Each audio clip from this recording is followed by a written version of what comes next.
અનંતકારી પરમ કરુણા સાગર તારક દેવાને તીર્થંકર ભગવાન ફરમાવે છે આજ સુધીના અનંત ભૂતકાળમાં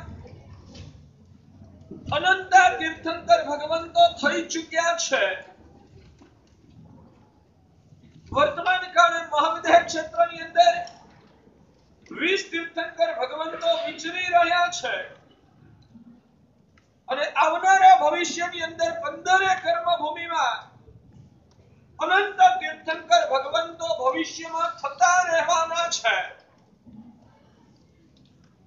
જેટલા પણ તીર્થંકર ભગવંતો થયા એ તમામ તીર્થંકર ભગવંતોની એક સમાન લાક્ષણિકતા છે કે વિશ્વના તમામ તીર્થંકર ભગવંતોએ વિશ્વના તમામ જીવોના હિતની ચિંતા કરી છે અને જગતના તમામ જીવાત્માઓ મોહનું ઝેર ઓગાળીને આત્માના સ્વરૂપને ઓળખવા દ્વારા મોક્ષ માર્ગની સાધના કરીને આત્માના શુદ્ધ સ્વરૂપને પ્રગટ કરવા દ્વારા અનંત આત્મ સુખના ભોગતા બને આવી પરાકાષ્ઠાએ પહોંચેલી નિર્મળ ભાવ કરુણાના પ્રભાવે તમામ તીર્થંકર ભગવંતોને તીર્થંકર નામકર્મ નિકાચિત બન્યા અને જ્યારે તીર્થંકર નામકર્મનો અંતિમ ભવમાં ઉદય થયો ત્યારે કરુણા સાગર દરેક તીર્થંકર ભગવંતોએ ભવ્ય જીવોને તરવા માટેના આલંબન સ્વરૂપ સમ્યક દર્શન જ્ઞાન અને ચારિત્રમય એવો મોક્ષનો માર્ગ છે તે જગતની અંદર વહેતો મૂક્યો ધર્મ તીર્થની સ્થાપના કરી શાસ્ત્રકાર ભગવંતો ફરમાવે છે ભગવાન અરિહંતોએ સ્થાપેલા શાસનની વિશુદ્ધ ભાવપૂર્વક આરાધના કરતા કરતા અનંત આત્માઓ આત્મ કલ્યાણને સાધવામાં સફળ બન્યા છે અને પરમ લોકોત્તર પુણ્યના ઉદયથી એવો જ આરાધનાનો માર્ગ આ વિશ્વમાં જેને આંગળીના વેઢે ગણી શકાય એટલા જ લોકોને પ્રાપ્ત થયો છે અને એમાં આપણો નંબર લાગ્યો છે।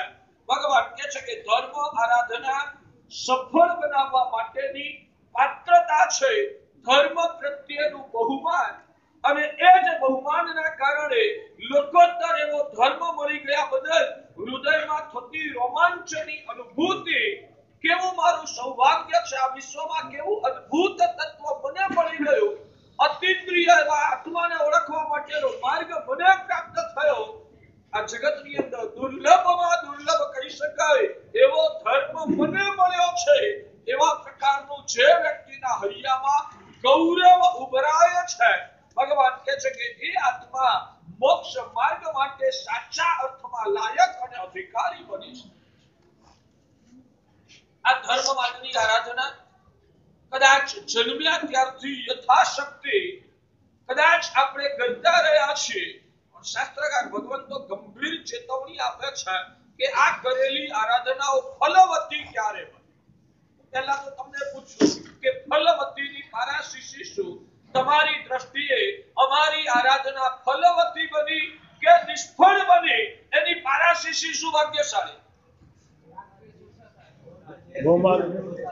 તો જ્ઞાનીઓ લખે છે કે જે મિથ્યા દ્રષ્ટિ આત્મા છે એ કરેલી આરાધનાના ફળ સ્વરૂપે ભૌતિક જગતમાં જ્યારે વિકાસ થાય આર્થિક રીતે કે આરોગ્ય વગેરેની દ્રષ્ટિએ ભૌગોલિક દ્રષ્ટિએ જ્યારે સુખ સંપન્ન બનતો જાય ત્યારે મિથ્યા દ્રષ્ટિ આત્મા કરેલી આરાધના ફળી એવું માનતો હોય છે જ્યારે સમ્યક દ્રષ્ટિ આત્મા કરેલી આરાધનાના ફળ સ્વરૂપે મોહના ઝેર ઓગળતા જાય આત્માનો કર્મનો ભાર હળવો થતો જાય મોક્ષ સાથેનું જે અંતર છે ઘટતું જાય આત્મા છે વિશુદ્ધ અવસ્થાની નજીક સરકતો જાય ત્યારે જ્ઞાનીઓ માને મિથ્યા સમ્યક દ્રષ્ટિ આત્મા પોતાની કરેલી આરાધના છે ફલવતી એટલે કે સફળ બની એવું માને છે।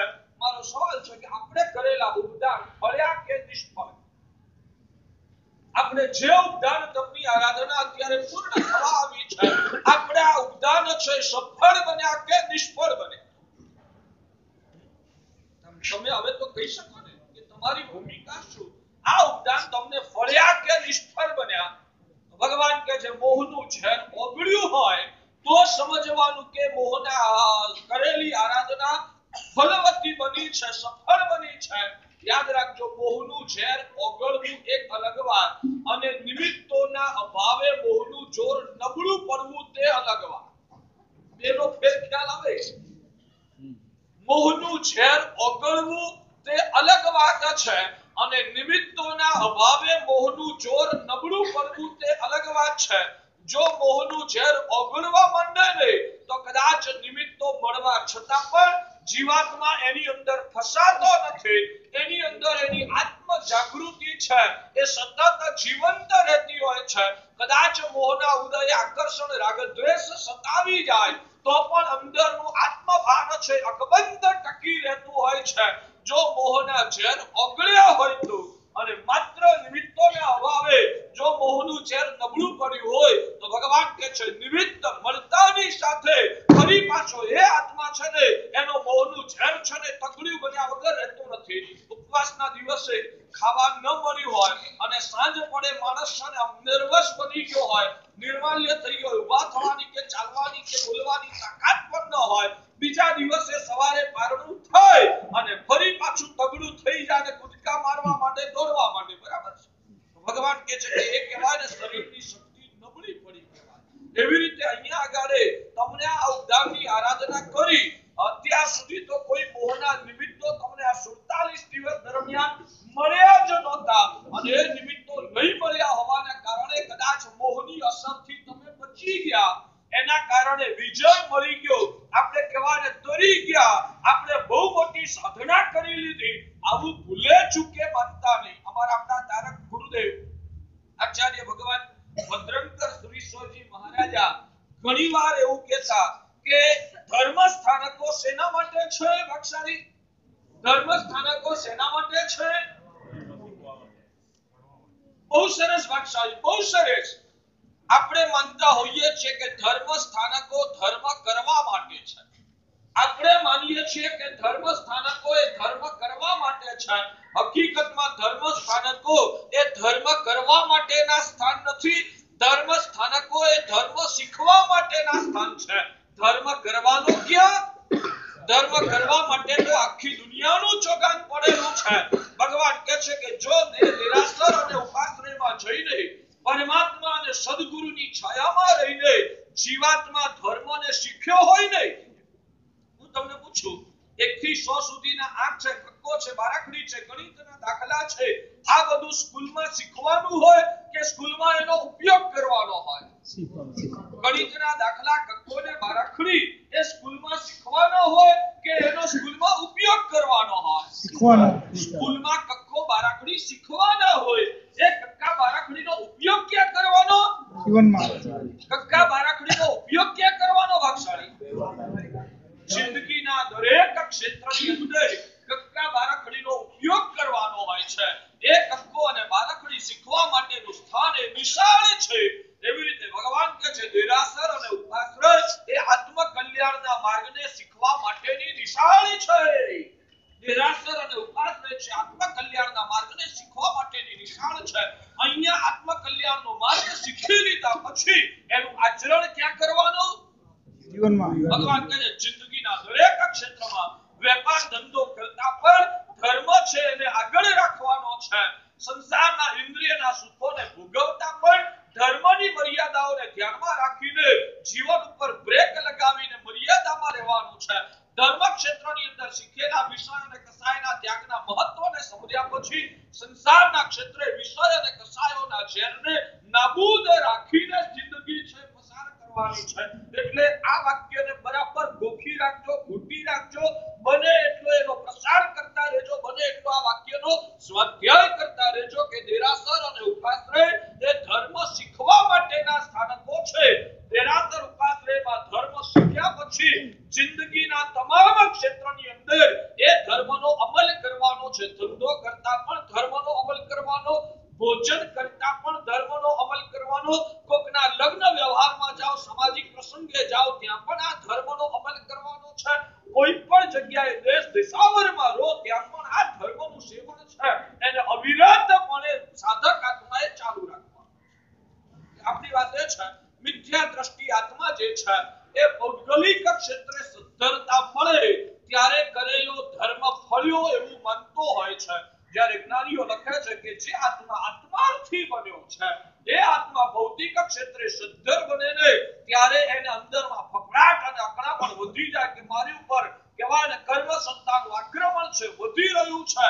જો સાવધાન ન રહ્યો ને તો આ સમૃદ્ધિ છે ને મને મારનારી બનશે. અને માટે જેમ જેમ સમૃદ્ધિ વધે તેમ તેમ શાસ્ત્રકાર ભગવાન તો લખાય છે કે સમ્યક દ્રષ્ટિ આત્માનો ડર, અંદરનો ભય અને ફફડાટ છે ને વધતા છે. એટલે ધર્મ કર્યા પછી પણ જો આ ભૂમિકા ઉજાગર ન બને, આપણી દ્રષ્ટિ આત્મા તરફ ઢળે નહીં, શરીરને કદાચ કહેવાય ને ગૌણ કરીને શરીરની ચિંતાઓને ભૂલીને અંદરમાં રહેલા આત્માની સાથે જો આપણું જોડાણ થાય નહીં, આત્માની રુચિ અંદરમાં વિકસે નહીં અને આત્મા પ્રત્યેની સભાનતા છે જો ભૂલાતી જાય ને તો જ્ઞાનીઓ લખે છે કે તમારો કરેલો જે ધર્મ છે ને એ નિષ્પ્રાણ ધર્મ છે, એ નિશ્ચેતન ધર્મ છે. યાદ રાખજો માણસ જીવતો હોય ને તો એની અંદર એક તો એનું કલેવર હોય છે અને બીજા નંબરમાં અંદરમાં પ્રાણ હોય છે. પ્રાણ હોય ત્યાં સુધી જ કલેવરની કિંમત છે. કલેવર એટલે આપણું આ શરીર, એ શરીરની કિંમત ક્યાં સુધી? પ્રાણ. જ્યાં સુધી અંદરમાં પ્રાણ છે ત્યાં સુધી જ આ દેહની કિંમત છે. પ્રાણ ગયા પછી આ દેહની કોઈ જ કિંમત નથી, દેહની રાખ કરી દેવામાં આવે છે. બરાબર છે? તો કિંમત દેહની છે કે અંદરમાં રહેલા પ્રાણની છે?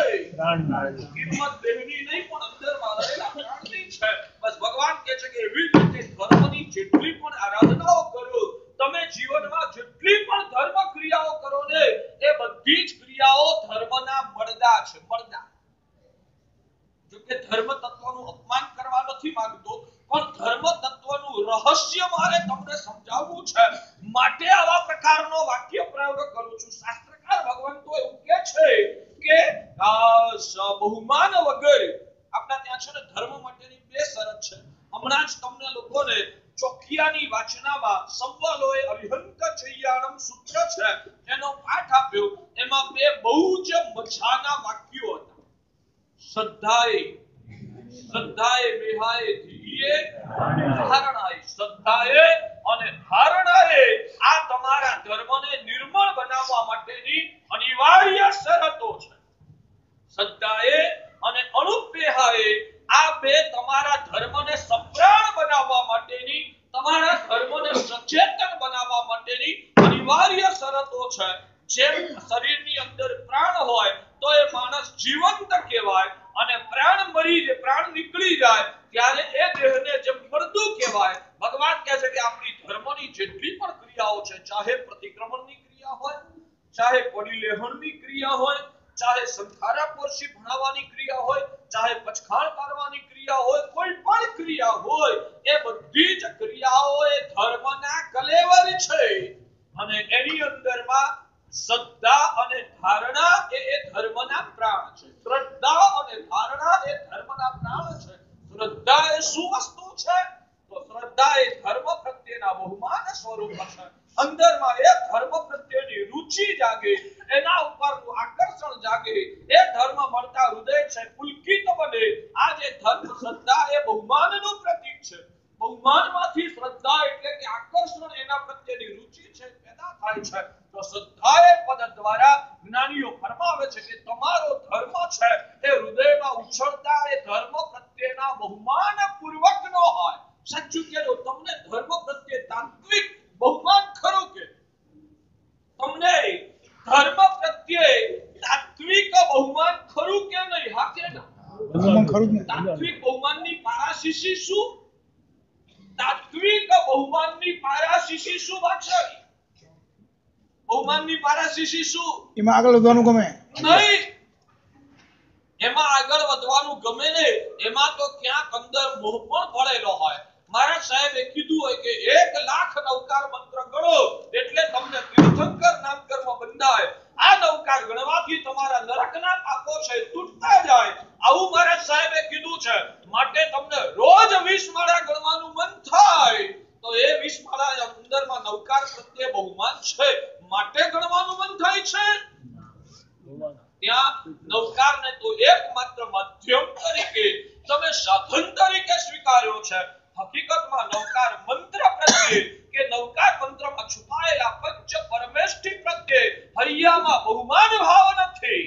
ત્યાં ગાડે ભળતો સ્વાર્થ અંદરમાં પડેલો છે અને સ્વાર્થના કારણે નવકાર ગણાય છે. તો એ નવકાર વધુને વધુ ગણવાનું મન થાય એનો મતલબ કે તમને નવકાર માટે બહુમાન જાગ્યું છે આવો અર્થ કરી શકાય નહીં. તો બહુમાન છે કે નહીં એની પારાશીશી શું? તો શાસ્ત્રકારો લખે છે જ્યારે ધર્મ પ્રત્યે બહુમાન જાગે ને ત્યારે ધર્મથી વિભિન્ન જે તત્વો છે જે ધર્મથી તદ્દન આવળી દિશાના પરિબળો છે એટલે કે સંસારની ક્રિયાઓ સંસારની પ્રવૃત્તિઓ સંસારનો માર્ગ સંસારના પદાર્થો એના પ્રત્યેનો લગાવ મોડો પડે એના પ્રત્યે હૃદયથી અનાદરનો ભાવ જાગે એ બધું જ મારનારું અને દુર્ગતિમાં રખડાવનારું છે. આવી બુદ્ધિના કારણે એના પ્રત્યેનો લગાવ તમારો બૌદ્ધિક સ્તર પર અંતરના પરિણતિના સ્તર પર ઘટતો જાય તો મનાય કે તમારું ધર્મ પ્રત્યેનું જે બહુમાન છે ને તાત્વિક છે.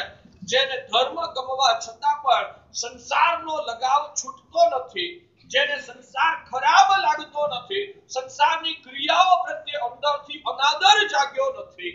બની શકે ચારિત્ર મોહનીય કર્મના ઉદયના કારણે ગમી પણ જાય. બની શકે કે ચારિત્ર મોહનીય કર્મના ઉદયના કારણે એ સંસાર જીવને ગમી પણ જાય પણ ગમવા છતાં અંદર નાભીમાંથી સતત અવાજ આવ્યા કરતો હોય કે આ મારો જે ગમો છે ને એ મોહનું પરિણામ છે. આ જે ગમો છે ને એ તો મારા આત્માને કર્મથી ભારે કરનારો છે. આ ગમો મને સંસારમાં રખડાવનારો છે. આ મને જે ગમે છે ને મારી બુદ્ધિનો વિકાર છે. હકીકતમાં તો કહેવાય ને શુભ અને શ્રેષ્ઠ તત્વ તો અધ્યાત્મ જ છે. પ્રભુનો માર્ગ અને આત્મ કલ્યાણની સાધના એ જ શ્રેષ્ઠ છે. આ તો બધું કહેવાય ને આત્માને હાનિ કરનારું સંસારમાં જીવને રીબાવનારું છે એમ કરીને સમજણના બળથી એને સંસાર કે સંસારની ક્રિયાઓ કે સંસારના પદાર્થો અંદરથી અસાર લાગે. પેલી બાજુનું પલ્લું તમારું છે ને એ કહેવાય ને નબળું પડ્યું છે એની પારાશીશી શું? આ બાજુનું પલ્લું તમારું નીચું નમવા લાગે એટલે અર્થાપત્તિથી પુરવાર થઈ જાય કે પેલું પલ્લું છે એનું વજન હલકું થયું છે. બરાબર ને? ત્રાજવામાં પેલી બાજુ જોયા વગર એ બાજુનું પલ્લું છે હવે કહેવાય હલવું હલવું થઈ ગયું એ ઊંચે આવવા માંડ્યું એવી જોયા વગર ખબર કેવી રીતે પડે? બીજી બાજુનું પલ્લું છે નમવા લાગે એટલે તરત આપણે નક્કી કરીએ કે પેલી બાજુનું પલ્લું છે ને ઊંચું થયું છે અને જો પેલી બાજુનું પલ્લું ઊંચું નથી થયું તો મારી સમજણમાં ક્યાંક ગડબડ છે. બરાબર છે? બેસે છે? તો ભગવાન કહે છે કે જેને ધર્મ પ્રત્યે બહુમાન જાગે સમજણ પૂર્વકના બહુમાનની વાત છે. જેને ધર્મ પ્રત્યે બહુમાન જાગે એ વ્યક્તિને અધર્મ પ્રત્યે હૈયાથી નફરત જાગ્યા વગર ના રહે અને ધર્મ કરવા છતાં પણ જો અધર્મ પ્રત્યે નફરત નથી જાગી તો જ્ઞાનીઓ લખે છે કે ધર્મ પ્રત્યે જે રસ જાગ્યો ને એ તાત્વિક રસ નથી એમાં પણ જીવની ક્યાંક ભ્રમણા છે. સમજણ ના પડે તો પૂછતા રહેજો. સમજણ પડે છે બાપશાળી? એટલે આ ધર્મ તમને પરિણમ્યો છે કે નહીં? આ તમારો ઉદ્ધારના 47 દિવસનો કરેલો ધર્મ છે એ સપ્રાણ ધર્મ છે કે નિષ્પ્રાણ ધર્મ છે એની ખાતરી કરવાના દિવસો હવે આવી રહ્યા છે. અત્યાર સુધી ખાતરી નતા કરતા. અત્યાર સુધી આપણે માત્ર કહેવાય ધર્મનો અભ્યાસ કર્યો. 47 દિવસ દરમિયાન ધર્મનો માત્ર અભ્યાસ કર્યો છે. આ અભ્યાસ પરિણમ્યો કે નહીં એની પારાશીશી એની ખાતરી કરવા માટે એ ધર્મની પરીક્ષા કરવી પડે.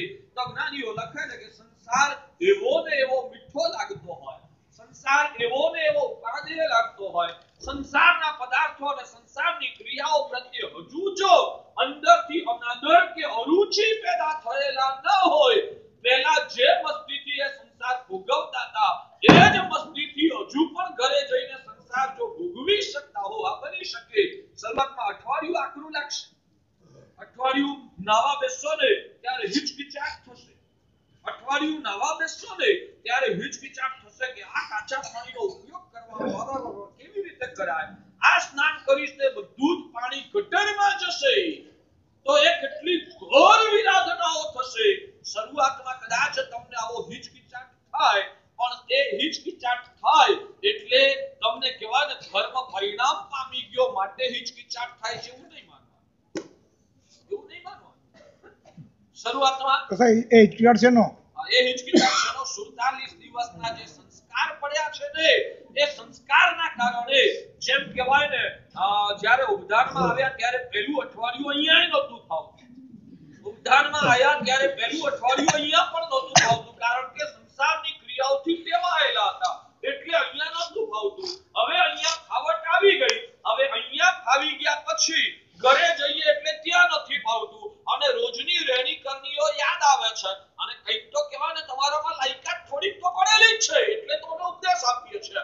તમારામાં જો સાવ જ લાયકાત ના હોય ને તો અમે વ્યાખ્યાનો જ ના કરીએ. અમને તમારામાં કંઈક લાયકાત દેખાય છે એટલે કંઈક લાયકાતના કારણે તમને પેલું ડંખે, પણ એટલા માત્રથી આમ કહેવાય ને તમે ધરી ગયા કે ન્યાલ થઈ ગયા એવું બિરુદ મારે નથી આપવું માટે અટકાવ છો.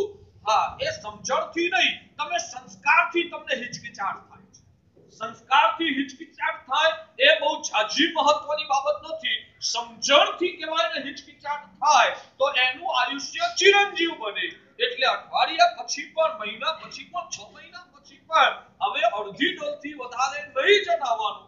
અળગળ પાણીનો ઉપયોગ ક્યારે નહીં જ કરવાનો.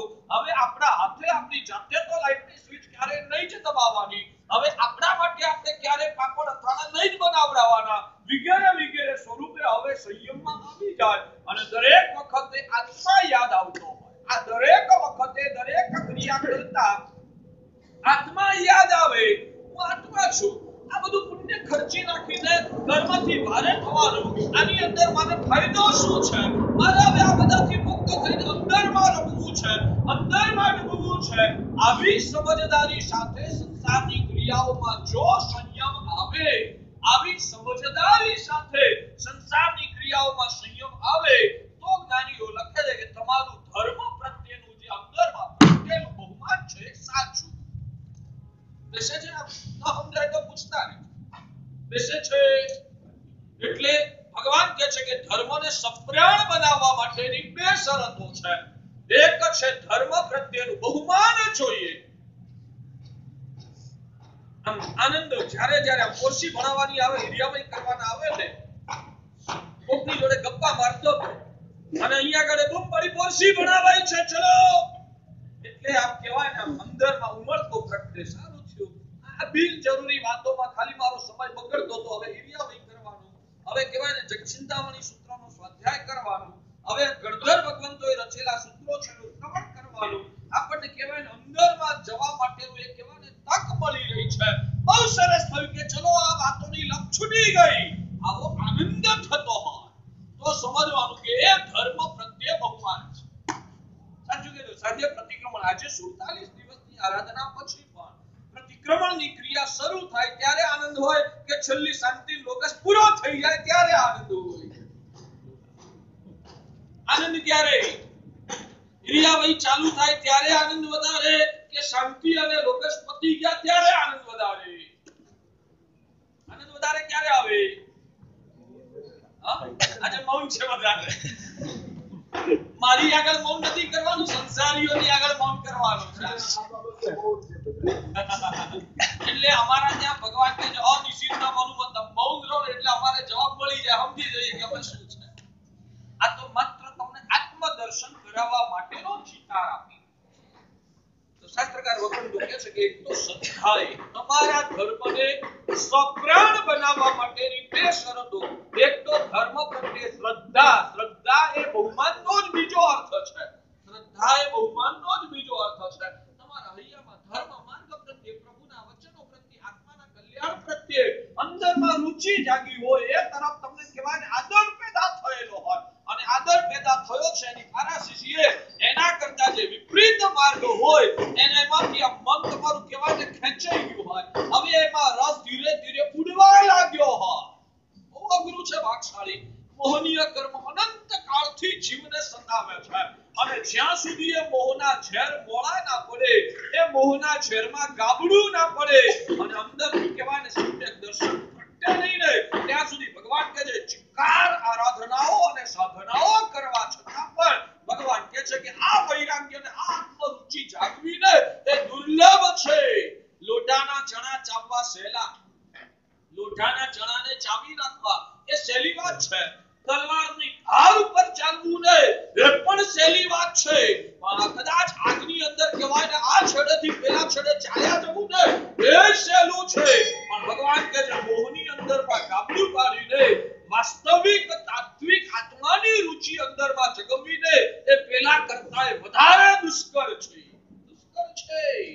અને સતત રોજ પ્રભુની સામે ઝૂરીને પ્રભુ આટલા વર્ષોથી આજે મારી 50 વર્ષની ઉંમર થઈ, રોજ તારી પૂજા કરું છું પણ સંસારનો મારો રસ છે અંદરથી ઘટતો નથી. પ્રભુ કેટલો ભારે કર્મી છું પ્રભુ, હજુ આમ આત્માની યાદ નથી આવતી.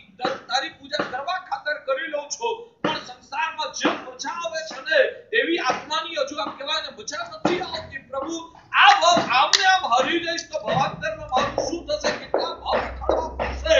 એ વેદનાએ આંખમાંથી આંસુ સરકી જાય, અંદર અકળામણ અને વ્યથા અનુભવાય અને હૃદયથી કાલાવાલા થાય. પ્રભુ મને આત્મા તરફ વળી શકું, આત્માની રુચિ જાગે, મારું મોહનું છે થોડું પણ તારી ભક્તિનું આ જ ફળ હોઈ શકે. કૃપા કર પ્રભુ, તારી કૃપા વિના શક્ય નથી.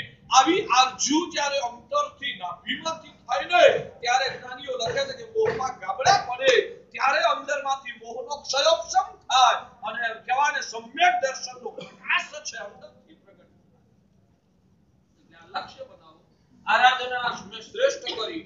સાહેબ આપે કીધું પણ મેં તો છે ને પહેલા દિવસથી ઉભાવવા ખમાસો સાહેબ, હું પહેલા દિવસથી એક પણ પ્રતિક્રમણમાં સવારે કે સાંજે મેં બેઠા નથી કર્યું. સાહેબ આખા ઉપરાંત મૂળ વિધિથી અમલથી કર્યા છે બધું જ બરાબર, પણ અંદરમાં આત્મા સાથેનું અનુસંધાન કેટલું થયું? અંદરમાં આત્મા સાથેનું અનુસંધાન કેટલું થયું? જો આત્મા સાથેનું અનુસંધાન નથી થયું ને તો ભગવાન કહે છે કે આ તારી બધી જ ક્રિયા છે ને એ આત્માને સ્પર્શી નથી, અને આત્માને સ્પર્શે નહીં તો આત્માને ઉજળો કેવી રીતે બનાવે? એટલે ક્રિયા શ્રેષ્ઠ કરવી એ જેટલું જરૂરી છે એવી જ રીતે એ ક્રિયા બહુમાનપૂર્વક આત્માની અનુસંધાન સાથેની બને તે પણ જરૂરી છે. એટલે ફરીને કોઈ પણ ક્રિયા ચેતનવંતી હોય, કોઈ પણ ક્રિયા ચેતનવંતી એટલે પ્રાણવંતી હોય તો જ એ ક્રિયા ફળદાયી બની શકે છે. જે ક્રિયા ચેતનવંતી ન હોય તે ફળદાયી બની શકતી નથી. તો આ ચેતન એટલે કે પ્રાણ શું છે? ભગવાન કે જે મોક્ષ માર્ગના એટલે કે ધર્મની આરાધનાના આમ જોવા જઈએ તો શાસ્ત્રમાં પેટા ભેદો વિચારીએ તો ઘણા બધા પ્રાણના પ્રકાર બતાવી શકાય. સ્થૂળથી પ્રેમ બે પ્રાણ બતાવું છું તમને. ધર્મના બે પ્રાણ છે. એક છે ધર્મ પ્રત્યેનું બહુમાન, એક છે ધર્મ પ્રત્યેનું બહુમાન, અને બીજા નંબરમાં જે ધર્મ આરાધી રહ્યા છીએ એની અંદર એકાગ્ર ચિત્તતા. આ બે ધર્મના પ્રાણ છે. જે ધર્મ આરાધીએ છીએ એ ધર્મનું સમજદારી પૂર્વકનું એના રહસ્યના જ્ઞાન સાથેનું બહુમાન એ ધર્મનો પહેલો પ્રાણ છે.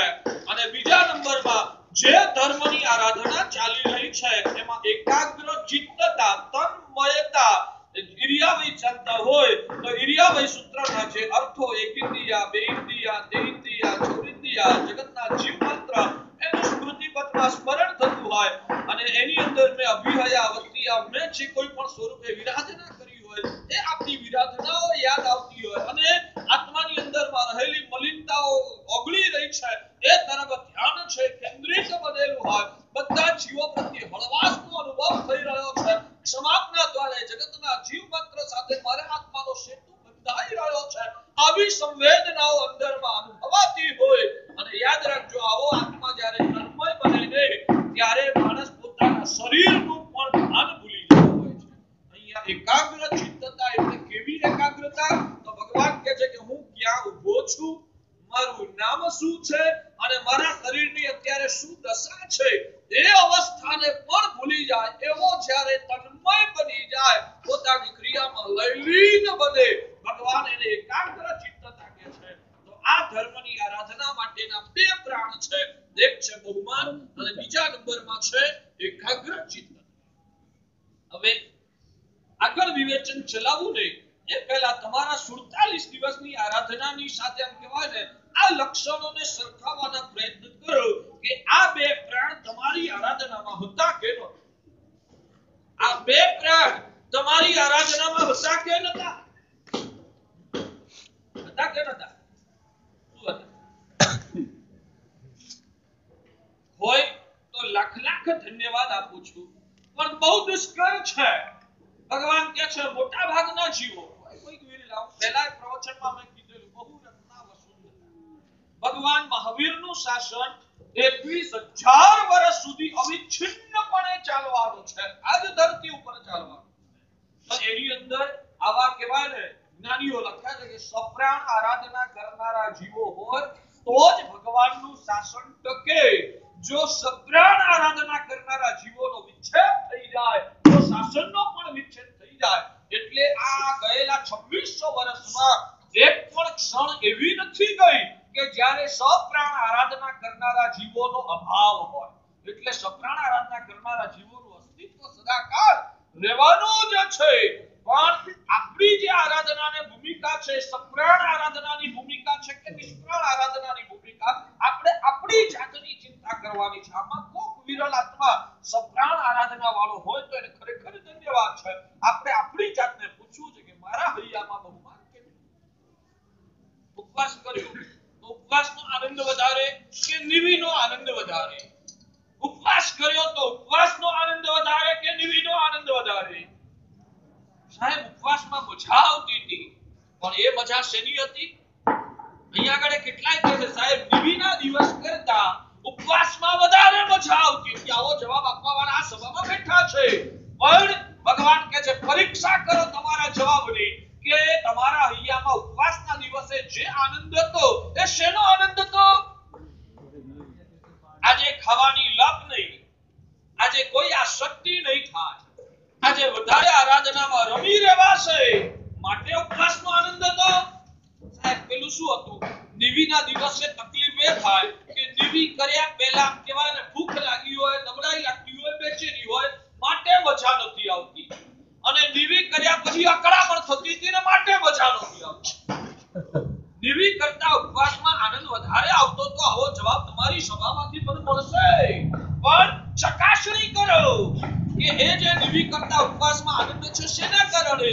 તો નિવિમાં વાપર્યા પહેલા નબળાઈ લાગતી હતી, બેચેની લાગતી હતી અને માટે મજા નહોતી આવતી. નિવિ કરીને આવ્યા પછી અકળામણ થતી હતી, પ્રમાદ થતો હતો, એટલે આમ કહેવાય ને શરીરમાં જડતા લાગતી હતી માટે આનંદ નહોતો આવતો. જ્યારે ઉપવાસમાં ફ્રેશ રહેવાતું હતું માટે ઉપવાસમાં મજા આવતી હતી. બરાબર ને? ભગવાન કહે છે કે આવો જે ઉપવાસનો આનંદ એ કોઈ આધ્યાત્મિક ભૂમિકા નથી, એ તો એમાં પણ શરીરની જ આલપંપાળ છે. આજે ઉપવાસમાં વધારે સમય મળશે તો વધારે સ્વાધ્યાય કરીશું. આજે ઉપવાસમાં ખાવાનું નથી ને એટલે પેલા કહેવાય ને મને ખાવાની આસક્તિ આજે નહીં થાય. આજે આ શરીરને પંપાળવાનું પાપ ગયું માટે આજે કહેવાય ને મારો ધન્ય દિવસ બન્યો. આવી સમજણના કારણે નિવિ કરતા ઉપવાસમાં વધારે આનંદ હતો તો એ આનંદ તમારો સમજદારી પૂર્વકનો કહેવાય. આવી સમજદારી અંદરમાં ન હોય તો તમારો જે ઉપવાસનો આનંદ છે ને મારે કેવું છે એમાં પણ પૌદ્ગલિકતા ભરેલી છે. સમજણ પડે છે? એ તમારો જે ઉપવાસ છે ને એમાં પણ પૌદ્ગલિકતા ભરેલી છે, અને જેમાં પૌદ્ગલિક પરિણામો ભરેલા હોય એને જ્ઞાની ભગવંતો ભલે ઉપવાસ કરો તો પણ જ્ઞાનીઓ એને મોક્ષની સાધના નથી કહેતા. બેસે છે ભાગશાળી. હવે આ રીતે કહેવાય ને બહુ જ સૂક્ષ્મ દ્રષ્ટિથી તમારી પરિણામની ધારાને ચકાસીને મને જવાબ આપો કે 47 દિવસની આરાધના તમારી સપ્રાણ હતી કે નિષ્પ્રાણ? પહેલામાં તો હજુ કદાચ કહેવાય ને થોડા પ્રાણો આ મુરઝાતા પ્રાણોનું કદાચ અસ્તિત્વ હશે. મુરઝાતા એટલે માણસ મરવા પડ્યો છે પણ તોય હજુ શ્વાસ ચાલે છે તો એને મરવા પડેલો પણ જીવતો કહેવાય. ઊંડે થોડુંક તો બહુમાન હશે, જો કે બહુમાનનું લક્ષણ ફરી ગોતું તમને આત્મા તરફ લમણો વળે પ્રભુનો માર્ગ એ મોક્ષને આપનારો છે. આ સંસારની જંજાળમાંથી છોડાવનારો, અનંત આત્મ સુખના સામ્રાજ્યને આપનારો આવો અદ્ભુત માર્ગ, આવી અદ્ભુત જ્ઞાન દર્શન ચારિત્રની સાધના, આવું આત્મામાં રમવા માટેનું સૌભાગ્ય પરમ પુણ્ય મને મળ્યું, આ ધન્ય થઈ ગયો, જ્ઞાન થઈ ગયો, દુર્લભ વસ્તુ મને મળી ગઈ, એની આનંદની અનુભૂતિ હોય અને આવી અનુભૂતિ જેને પ્રગટે એને સંસારની પ્રક્રિયાઓ કે સંસારના પદાર્થો બાધક લાગે, અવરોધક લાગે, એને આમ કહેવાય ને પોતાના આત્મ સુખમાં ભંગ પાડનારા લાગે. નાના છોકરા રમતા હોય ને અથવા તો ટીવી જોતા હોય, નાના છોકરા જ્યારે આમ ટીવી જોતા હોય, ટીવી જોવામાં એમને બહુ મજા પડે. અરે નાના છોકરાની ક્યાં વાત કરો તમારી, ટીવી જોતા હો અને ટીવી જોવામાં મજા પડે, તમારી ઘરવાળી આમ રસોડામાંથી બૂમ પાડે, જમવાનો ટાઈમ થઈ ગયો, ચલો ને જમવા, ચલો ને જમવા, ચલો ને જમવા. બે વાર કીધું, અંદરથી રસોડામાંથી બૂમ પાડીને ના આવ્યા તમે તો એ બહારના રૂમમાં આવીને તમારી જોડે ઝઘડો કરે ને છડકો કરે. એ ઘરવાળી તમને કેવી લાગે? કેવી લાગે? કેવી લાગે એમ તમને પૂછું છું. તમારી ઘરવાળી તમને જમવાનો આગ્રહ કરે છે, તમારા માટે નફરત છે માટે જમવાનો આગ્રહ કરે છે કે તમારા માટે પ્રેમ ને લાગણી છે, હવે ભૂખ્યા થયા છો, ટાઈમ થયો છે, રસોઈ થઈ જશે, ગરમ ગરમ છે, જમી લો માટે તમને આગ્રહ કરે, એ ઘરવાળી કેવી લાગે? જવાબ તો આપો યાર. મારે એ જ કેવું છે કે ત્યાં આગળ તમને ટીવી જોવામાં એટલી બધી મજા આવે છે કે તમને પ્રેમથી કહેવાય ને સેવા કરનારી એવી પણ ઘરવાળી જો વચ્ચે કચકચ કરે એવું લાગે, એટલે કે તમારા ટીવીના સુખમાં ભંગ પાડનારી તમને લાગે છે. સારિયા કહેવાય ને મને ભંગ પડાવે છે, આવું લાગે ને.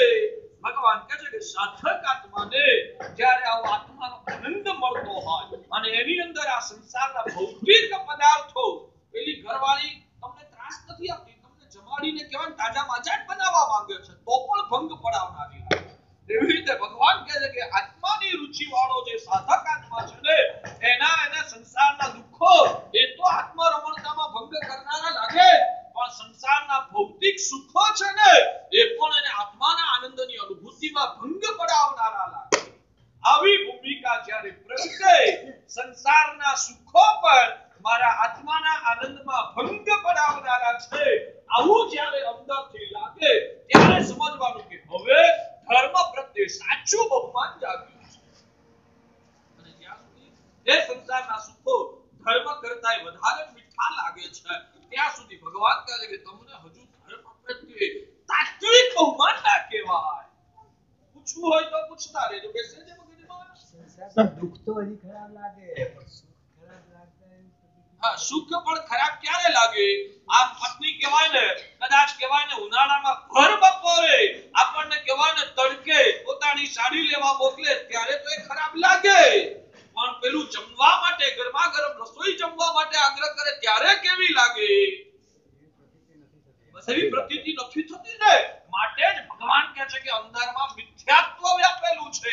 આ મિથ્યાત્વ દશાના લક્ષણો છે. યાદ રાખજો, હું બહુ ગંભીર શબ્દના પ્રયોગો કરી રહ્યો છું. ભગવાને મોહના બે પ્રકાર બતાવ્યા છે, દર્શન મોહનીય કર્મ અને ચારિત્ર મોહનીય કર્મ. ચારિત્ર મોહના ઉદયથી કદાચ જીવને સંસારના સુખો ગમી પણ જાય, ચારિત્ર મોહના ઉદયથી જીવને સંસારના સુખો ગમી પણ જાય, પણ સમજણના ક્ષેત્રે એને અંદરમાં સમજણ ક્લિયર હોય કે આ બધું બાધક પીડા કરનારું અને આત્માના અનંત સુખમાં ભંગ પડાવનારું છે, આવું તો એને અંદરથી લાગે. ખ્યાલ આવે છે? કદાચ પેલો કહેવાય ને એને પત્ની ભંગ પડાવનારી લાગે ને, એ વખતે મોહના ઉદયથી એને ભંગ પડાવનારી લાગે, પણ અંદરથી તો સમજે જ કે પત્ની મારા સારા માટે કહે છે, મને એને મારા માટે એને પ્રેમ અને લાગણી છે માટે કહે છે. આવી સમજણ જે અંદર જીવતી હોય ને, એવી રીતે જ્ઞાનીઓ લખે છે કે સંસારના સુખો છે, આત્માના સુખમાં કદાચ એ સુખો ભોગવતા ગલગલિયા થાય, આનંદે આવી જાય, મજા પડે, અંદરથી અવાજ આયા કરે કે આ સુખો તો આત્માના સુખમાં ભંગ પડાવનારા છે. યાદ રાખજો, બહારથી એ સુખો ગમવા છતાં પણ, બહારથી એ સુખો ગમવા છતાં પણ જેને અંદરથી સમજણથી આ સુખો આત્માના સુખમાં ભંગ પડાવનારા છે, આવો જ્યારે નાભીમાંથી અવાજ આવે ત્યારે ભગવાન કહે છે કે સમ્યક પ્રોસ્પેક્ટિવ એમ કહેવાય. આવો અવાજ નાભીમાંથી ના આવે તો એને સમ્યક પ્રોસ્પેક્ટિવ ના કહેવાય. હવે ચકાસી લો કે તમને સમ્યકત્વની સ્પર્શતા થઈ છે કે નહીં. આ થર્મામીટર આપ્યું, આ મેં તમને સમ્યકત્વની પ્રાપ્તિ માટેનું થર્મામીટર આપ્યું.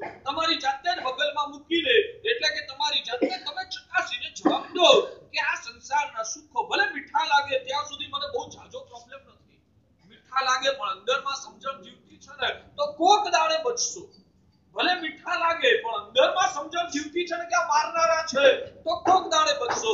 અંદરની સમજણ જ સુકાઈ ગઈ તો ઠેકાણું પડવાનું દુષ્કર છે. સમજણ પડે છે?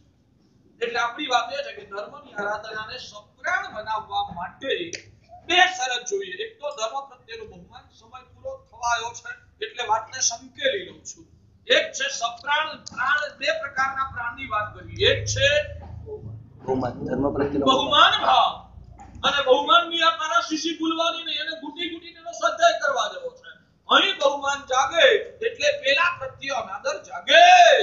યાદ રાખજો આ દુનિયામાં કુદરતનો નિયમ છે. એક ઠેકાણે તમને લાગણી વધે ને એટલે કુદરતી રીતે બીજે ઠેકાણે લાગણી ઘટે ઘટે ઘટે ઘટે ને ઘટે. એક મિત્ર છે એને જીગરજાન દોસ્ત છે, બહુ જ લાગણી છે, એના વગર રાત દિવસ રહી શકતા નથી. હવે જિંદગીમાં બીજી વ્યક્તિનો પ્રવેશ થાય, બીજો કોઈક નવો મિત્ર મળી જાય અને એ નવા મિત્ર પ્રત્યે ધીરે ધીરે લાગણી બંધાતા વધતી જાય. એનું પરિણામ શું આવે?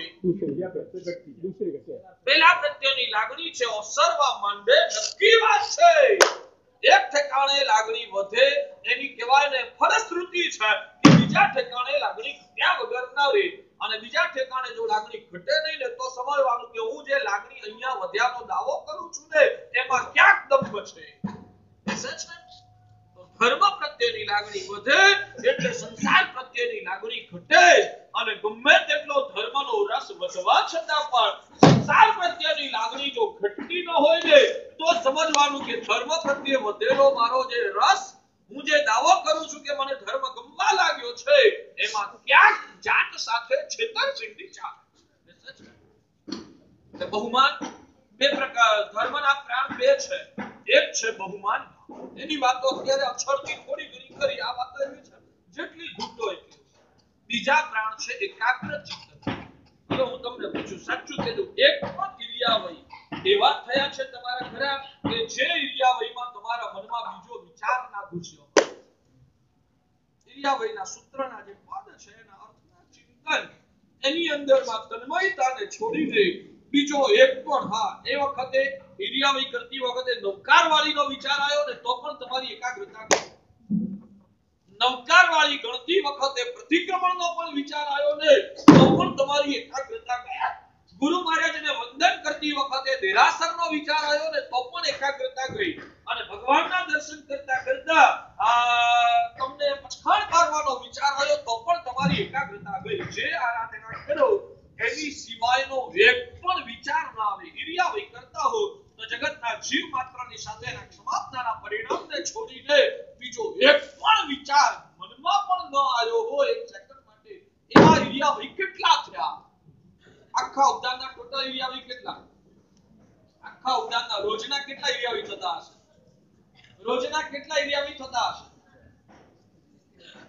25. દાખલા તરીકે રોજના 25 ઇરિયાવય હવાથી બીજા દાડે હવા સુધીમાં 25 ઇરિયાવય થાય તો 47 દાડાના ઇરિયાવય કેટલા? જે થાય 1100 કે 1200. એમાંથી આવા ઇરિયાવય કેટલા થયા? મારે કેવું છે કે આ એકાગ્રતા છે ને એ પણ ધર્મના પ્રાણ છે. આ એકાગ્રતા એ ધર્મના પ્રાણ છે. રોજની 20 માંદી નૌકારવાળી ગણી. રોજની 20 માંદી નૌકારવાળી એટલે 2000 ઉપર નૌકાર થાય. 47 દિવસના લગભગ 1 લાખ નૌકાર થાય. 47 દિવસના લગભગ 1 લાખ નૌકારમાંથી જે નૌકારમાં પંચ પરમેષ્ઠીના ધ્યાન સિવાય એક પણ વિચાર ના આવ્યો હોય એવા નૌકાર કેટલા? એવી નૌકારવાળી કેટલી નથી કહેતો, એવા નૌકાર કેટલા? 5 નૌકાર એવા હશે. 5 નૌકાર ખાલી 5 નૌકાર જેની અંદર એક પણ વિચાર નૌકાર સિવાયનો ન આવ્યો હોય. મેં કીધું ને ભગવાનનું શાસન જીવતું છે એટલે તમારામાંના કોઈ પુણ્યશાળી હોય તો એને લાખ લાખ ધન્યવાદ આપું. બહુધા આપણે આપણી જાતની વાત કરવી છે કે આવા નૌકાર નથી ગણાતા. એનો મતલબ એ કે આપણો ધર્મ છે ને એ નિષ્પ્રાણ ધર્મ છે. જો કે નિરાશ થવાની, નિશાસા નાખવાની આટલું બધું કષ્ટ કર્યું અને છેવટે સાહેબ બધું નિષ્ફળ જ હોય તો હવે પાત્રીસ તો કરવું જ નથી. હવે જો આ બધું આટલું કરીને બધું નિષ્ફળ સાહેબ, આપ નિરાશાની જ વાતો કરતા હો તો હવે આ બધું અમારે છોડી દેવું છે. નહીં કરનારા પણ ડૂબે અને અમારી આરાધના નિષ્ફળ ફળ છે એ અમે ડૂબવાના, એવું નથી. તમારા હૈયામાં ઊંડે ઊંડે બહુમાનનો અંશ પ્રગટ્યો છે. અને યાદ રાખજો, ભગવાન કહે છે વારંવાર દ્રવ્ય આરાધના કરતા કરતા જ ભાવ આરાધનાની લાયકાત છે. વારંવાર દ્રવ્ય આરાધના કરતા કરતા જ ભાવ આરાધનાની લાયકાત પ્રગટે છે. હું દાવો કરીને કહું છું કે આ ઉદ્દાન તમારા સાથી ચાર બન્યા છે. આ ઉદ્દાન તમારા સાથી ચાર બન્યા છે. ઘણા બધા દોષોથી ખરડાયેલા અને આમ કહેવાય ને, અમારી દ્રષ્ટિએ કહીએ ને તો ઘણા નબળા ઉદ્દાન. અમારી દ્રષ્ટિએ ગણીએ, અમારી જે દ્રષ્ટિ છે, અમારો જે આદર્શ છે, એ આદર્શની અપેક્ષાએ વાત કરું છું. આધ્યાત્મિક દ્રષ્ટિએ કદાચ ઘણા નબળા ઉદ્દાન કહેવાય, પણ હું છતાંય દાવો કરીને કહું કે અંદરમાં જો જાગૃતિ જીવતી હશે ને, તો તમારું ભાતૃશું આના કરતા ચોક્કસ સરસ થવાનું. કારણ કે આટલી આરાધનાથી ટેવાયા છો. અહીંયા આગળ જે કંઈ પણ કહેવાય ને, આત્માને ઓળખવામાં આંશિક સફળ બન્યા છો. અહીં જે કંઈ પણ સમજણ ઘૂંટાયેલી છે ને, એ સમજણ ભાતૃશામાં તમને કામ આવશે. માટે આના કરતા આગળની આરાધના સારી થશે. એટલે સાવ નિરાશ થવાનું નથી. અત્યારે આપણી આ ભૂમિકાનું ઘડતર થઈ રહ્યું છે. તો આ બહુમાન પ્રગટાવવા માટે સમયની મર્યાદાને ધ્યાનમાં રાખીને આ વિષય અહીંયા સંક્ષેપી લઉં છું. આ બહુમાન ભાવ કેળવવા માટે ભગવાન કહે છે ધર્મની આરાધનાઓ, એના પ્રત્યે પણ બહુમાન કેળવવાનું છે. ધર્મની આરાધનાના જેટલા આલંબનો છે ને, દ્રવ્ય આલંબન, ક્ષેત્ર આલંબન, કાળ આલંબન, ભાવ આલંબન, એનું પણ બહુમાન કરવાનું છે. જેના પ્રત્યે બહુમાન હોય ને, એ વ્યક્તિ જ્યારે મળે ને ત્યારે હૃદયમાં આનંદ થયા વગર ન રહે. જે ક્ષેત્ર પ્રત્યે બહુમાન હોય, એ ક્ષેત્રમાં પહોંચીએ એટલે આમ આનંદ થયા વગર ન રહે. નાનકડા બાળક હોય, મોસાળ ગમતું હોય, મામાનું ઘર ગમતું હોય, તો મામાના ઘેર જવા મળે એટલે મામાનું ઘર આવે એટલે આમ નાચતા કૂદતા થઈએ, બરાબર ને? જે ક્ષેત્ર ગમતું હોય એ ક્ષેત્રમાં પહોંચો એટલે આનંદ. જે કાળ ગમતો હોય એ કાળ જ્યારે આપણી સામે આવે એટલે આનંદ. જેને પ્રદૂષણ પર્વ ગમતા હોય એને પ્રદૂષણ પર્વ આવે એટલે આનંદ થાય. જેને હોળી ધૂળેટી ને નવરાત્રી ગમતા હોય એને હોળી ધૂળેટી નવરાત્રી આવે ત્યારે આનંદ. આજે આપણને મૌન એકાદશી બહુ ગમે છે. તમને ગમે છે કે ખબર નથી, મને તો બહુ ગમે છે. કારણ કે આ કાળમાં આજના દિવસે 90 ભગવંતોના 150 કલ્યાણ, 90 ભગવંતોના 150 કલ્યાણકો આખા વર્ષમાં એક જ દિવસ આવો છે. આ અપેક્ષાએ તમને કહું, જ્ઞાન પંચમી કરતા પણ આજનો દિવસ વધારે ચડિયાતો છે અને સંવત્સરી કરતા પણ આજનો દિવસ વધારે ચડિયાતો છે. અને માટે ભલું કર્મી આરાધકોને ખાસ ભલામણ કરું છું, દુનિયાના પરમાં પણ હોય આ 3 દિવસની આરાધના મહેરબાની કરીને ક્યારેય ચૂકતા નહીં. જ્ઞાન પાંચમ, મૌન એકાદશી અને સંવત્સરી. કદાચ નેટવર્ક કે દુબઈ ગયા હો તો પણ મૌન એકાદશી આવતી હોય તો ત્યાંથી કહેવાય ને સીધા દેશમાં પાછા આવી જવાનું. આપણી કહેવાય ને આપણી મુસાફરીને સંકેલી લેવાની. મારે સામે મૌન એકાદશી આવે છે અને મૌન એકાદશીના દિવસે તો મારે ઔષધમાં જ રહેવાનું ફરજિયાત છે. એટલે ફરી એવું હશે ને તો મૌન એકાદશીનો ઔષધ કર્યા પછી ફરી પાછો એક ટ્રીપ મારી લે. અત્યારે તો મારે પહોંચવું જ પડે. આ દિવસ તો મારો ઔષધમાં જ હોય. આટલી તમારી પાસે અપેક્ષા રાખું છું. એ 90 ભગવંતોના જે કલ્યાણકો થયા છે એનું આછેરું આપણે સ્મરણ કરીને એ પરમાત્માને આજે ભાવપૂર્વક આપણે વંદના કરવી છે. શાસ્ત્રકાર ભગવંતો લખે છે આજ ભરત ક્ષેત્રમાં ગઈ 24 ની અંદર આ મૌન એકાદશીના દિવસે 5 કલ્યાણકો થયા. ગઈ 24 માં આજ ભરત ક્ષેત્રમાં 5 કલ્યાણકો થયા હતા. આ 24 માં પણ ભગવાન અરનાથ પ્રભુએ પ્રાય દીક્ષાનો સ્વીકાર કર્યો. ભગવાન મલ્લીનાથ પ્રભુના જન્મ, દીક્ષા અને કેવળના 3 કલ્યાણકો આજના મૌન એકાદશીના દિવસે થયા. અને ભગવાન નમીનાથ પરમાત્મા 21મા તીર્થંકર પ્રભુ એમને કેવળ જ્ઞાન પણ આજના દિવસે પ્રગટ થયું. એટલે ગઈ 24 માં આ ભરત ક્ષેત્રમાં 3 તીર્થંકર ભગવંતોના 5 કલ્યાણક. આ અવસર પીઢીમાં અરનાથ ભગવાન, મલ્લીનાથ ભગવાન અને નવીનાથ ભગવાનના 5 કલ્યાણક. અને હવે આવનારી જે નવી 24 છે ને ઉત્સવ પીઢીમાં, જેમાં પહેલા શ્રેણીક મહારાજા પદ્મનાભ તીર્થંકર થવાના, એમ કરતા કરતા જે આવતી 24 માં 24 તીર્થંકર થશે, એમાંથી પણ આ 3 તીર્થંકર ભગવંતોના 5 કલ્યાણકો આ જ રીતે આજ મૌન એકાદશીના દિવસે થવાના. એટલે આપણા એક ભરત ક્ષેત્રમાં ગઈ 24 વર્તમાન 24 અને આગામી 24 ના થઈને કેટલા કલ્યાણક થયા? 15 કલ્યાણક થયા. ભગવાન કહે છે કે આ જેમ આપણા જંબુદ્વીપમાં ભરત ક્ષેત્ર છે ને, એમ જંબુદ્વીપની અંદર જ ઐરાવત ક્ષેત્ર પણ છે. જંબુદ્વીપમાં જેમ ભરત ક્ષેત્ર છે એમ ઐરાવત ક્ષેત્ર પણ છે. આ ભરત ક્ષેત્રના ગઈ વર્તમાન અને આગામી 24 ના 15 કલ્યાણક, એમ ઐરાવત ક્ષેત્રમાં પણ આ જ દિવસે થયેલા 15 કલ્યાણક, એટલે 15 દુને 30 થયા.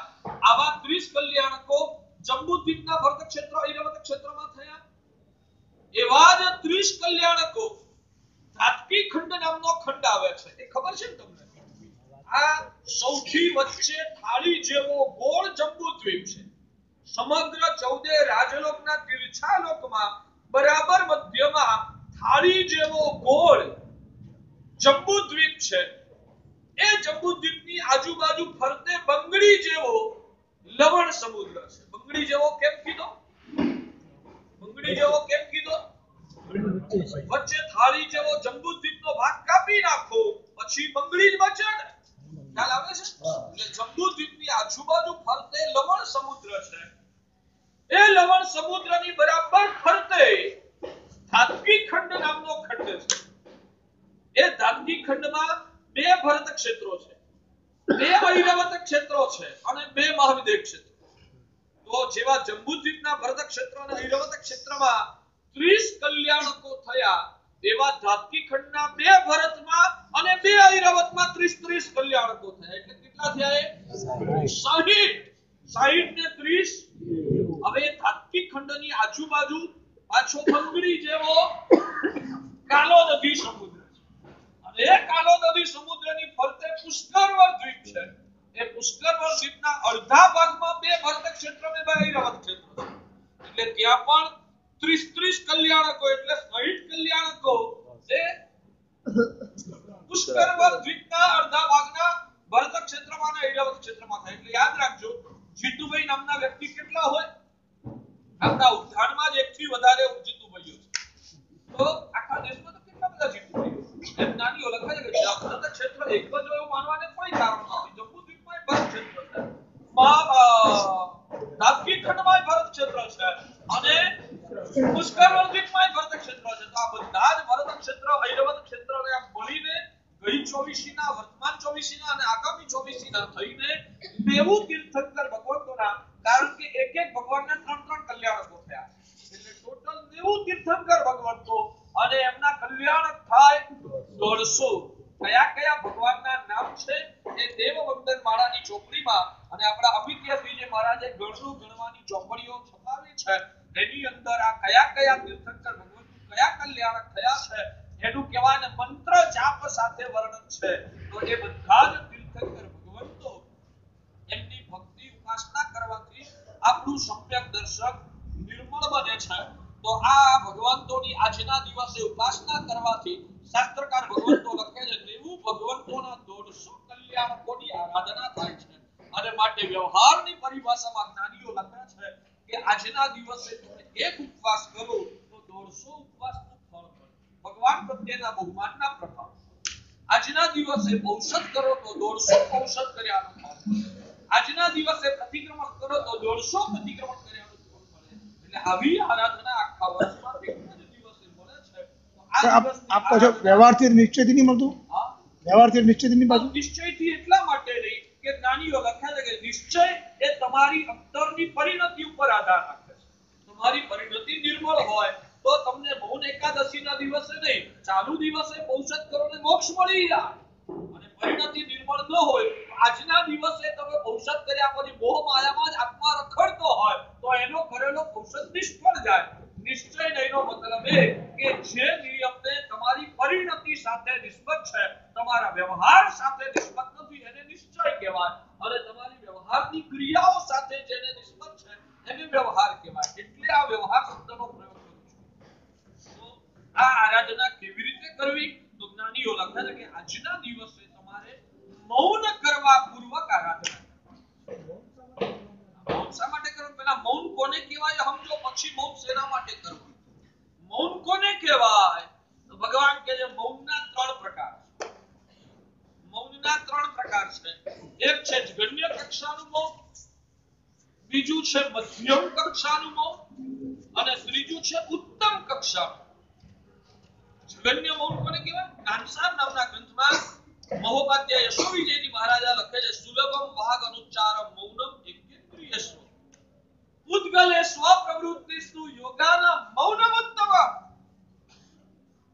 જ્ઞાનસાર નામના ગ્રંથમાં મહોપાધ્યાય યશોવિજય મહારાજા લખે છે આપણી પરિભાષામાં જાડી ભાષામાં આપણે મૌન કોને કહીએ? હોઠેથી બોલવું નહીં, શબ્દ પ્રયોગ ના કરવો, એને આપણે મૌન કહીએ.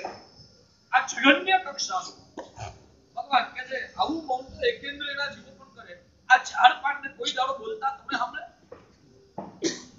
આ પાણીના જીવોને કોઈ દાડો બોલતા સાંભળે? આવું મૌન તો હોઠેથી બોલવું નહીં એવું જ મૌન એ તો એકેન્દ્રિયમાં પણ હોય. અને એ મૌન એનું જાજુ મૂલ્ય. હા, હવે એ મૌન શા માટે કરવાનું એ પછી સમજાવું. પહેલા આ જગન્ય કક્ષાનું મૌન, હોઠેથી બોલવાનું બંધ કરવું એ જગન્ય કક્ષાનું મૌન છે. 5 ઇન્દ્રિયોની પ્રવૃત્તિઓને સ્થગિત કરી દેવી, 5 ઇન્દ્રિયોની પ્રવૃત્તિઓને સ્થગિત કરી દેવી એ મધ્યમ કક્ષાનું. એટલે કે આંખેથી દુનિયાના વિષયોને જોવાનું, જેમ આંખેથી ટીવી જોવું એ અસંયમ છે, એમ આંખેથી લોકોના મોઢા જોયા કરવાને એ પણ અસંયમ છે. આંખેથી ટીવી જોવું એ અસંયમ છે. ટીવી જોવાથી આત્માને ફાયદો થાય. શા માટે ટીવી જોવું એટલે અસંયમ શું કામ કહેવાય? ટીવી જોવું તે અસંયમ શું કામ કહેવાય ભાગશાળી? કારણ કે એનાથી આત્માને કોઈ ફાયદો નથી. જેનાથી આત્માને ફાયદો ન થાય એ અસંયમ કહેવાય. બરાબર છે? મંજૂર ને આ વ્યાખ્યા. જેનાથી આત્માને ફાયદો ન થાય તે અસંયમ. તો ટીવી જોવાથી આત્માને ફાયદો થાય? થાય કે ના થાય?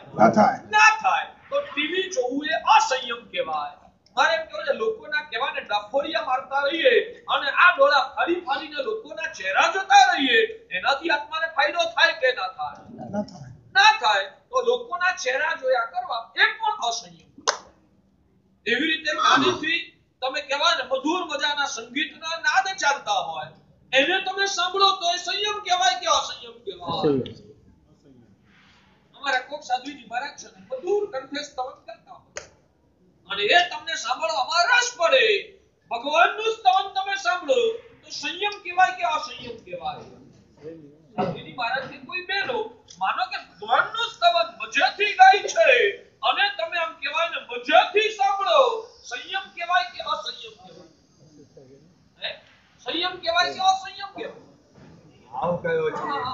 ભાવ જો તમારું ધ્યાન એમના કંઠ તરફ કેન્દ્રિત થયેલું છે કે એમના મુખમાંથી નીકળતા શબ્દો તરફ કેન્દ્રિત થયેલું છે? જો તમારું ધ્યાન એમના કંઠ તરફ કેન્દ્રિત છે, શું મધુર સ્વર છે, મજા આવે છે, બોલતા રહીએ, તો એ અસંયમ. પણ તમારું ધ્યાન એમના શબ્દોમાં તું પ્રભુ મારો, તું પ્રભુ તારો, શું અદ્ભુત ભાવો ભરેલા છે. સાધુજી મહારાજ મધુર કંઠે ગાય છે પણ તમારું મન એ શબ્દોની અંદર તરબોળ બની ગયું. શું પ્રભુ સાથેનું અનુસંધાન, કેવા અદ્ભુત શબ્દો છે. તો એ સંયમ થયો. ખ્યાલ આવે? બહુ સૂક્ષ્મ રીતે તમારી ક્રિયાઓની પરીક્ષા કરતા શીખી જાઓ કે આ મારી ક્રિયા સંયમ કહેવાય કે અસંયમ. ખ્યાલ આવે? તો મધુર કંઠમાં જ માત્ર તમારો રસ છે તો એ અસંયમ છે. એવી રીતે જીવન દ્વારા આજના દિવસે આસક્તિને પોષનારા પદાર્થોને તમે આરોગો. ભલે તો ઉપવાસની આંબીલ કર્યું, પણ આંબીલની અંદર તમે ઢોકળું લીધું ને ઢોકળાની ઉપર કદાચ કહેવાય પેલું શું કહેવાય જીરારું ફબડાયું. ભાઈ આ જીરારું છે તો ભાઈ આંબીલ છે તમારે. જીરારું શેના માટે? તો જ્ઞાનીઓ લખે છે અનાસક્ત ભાવે કદાચ મીઠાઈ જે મળ્યું એ ખાઈ લેવું છે. રસ મળ્યો નથી તો ભગવાન કહે છે મીઠાઈ ખાનારને કદાચ કેવળ ના થાય. અને આંબેલ કરે, આંબેલની અંદર જીરારું નાખે તો આત્માનું કર્મ બંધ થાય, સંસારની વૃદ્ધિ થાય. એટલે ઇન્દ્રિયોનું મૌન કરવું એટલે શું? ઇન્દ્રિયોનું મૌન એટલે કે કાનને કાનનો ખોરાક ન આપવો, આંખને આંખનો ખોરાક ન આપવો, જીભનો ખોરાક ન આપવો, નાકને નાકનો ખોરાક ન આપવો અને સ્પર્શનેન્દ્રિયનો ખોરાક ન આપવો, કારણ કે એ ખોરાકના સંપર્કમાં નિર્લેપ ભાવ ટકાવવાનું મારું સામર્થ્ય નથી.